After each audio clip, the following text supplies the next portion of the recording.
मुखी हरिनामाचा जयघोष आणि लाडक्या विठुरायांची मनी आस असलेल्या भक्तांचा महामेळा अर्थात विश्वगुरु श्री निवृत्तीनाथ पायी पालखी दिंडीचे लोणी येथे आगमन झाले। जलसंपदा मंत्री तथा अहिल्यानगरचे पालकमंत्री नामदार राधाकृष्ण विखे पाटील यांच्या वतीने वरदविनायक सेवाधामचे मठाधिपती महंत उद्धव महाराज मंडलिक नेवासेकर, माजी मंत्री अण्णासाहेब म्हस्के पाटील, रणरागिणी महिला मंडळाच्या अध्यक्षा धनश्री विखे पाटील यांनी पालखीचे स्वागत करून भाविकांशी संवाद साधला।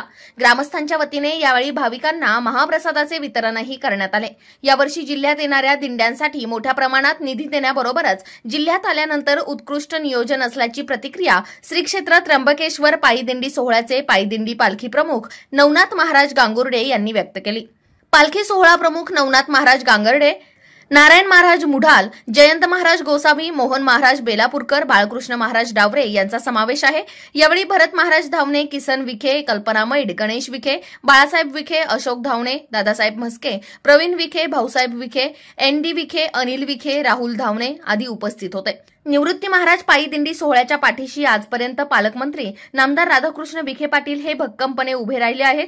मुख्यमंत्री देवेंद्र फडणवीस व त्यांच्या मंत्रिमंडळाने भाविकांसाठी अनेक महत्त्वपूर्ण निर्णय घेतले आहेत। या निर्णयामुळे भाविकांमध्ये नवचैतन्य निर्माण झाले। अहिल्यानगरमध्ये दिंड्यांसाठी विशेष सुविधा मंत्री विखे पाटील यांनी दिल्याने यावर्षीचा दिंडी सोहळा हा अधिक सुखकर झाला आहे। श्री क्षेत्र त्र्यंबकेश्वर ते श्री क्षेत्र पंढरपूर हा मार्ग पालखी मार्ग व्हावा अशी अपेक्षाही यावेळी पालखी प्रमुख नवनाथ महाराज गांगुर्डे यांनी व्यक्त केली। जनता आवाजसाठी प्रतिनिधी सोमनाथ रक्ताटे।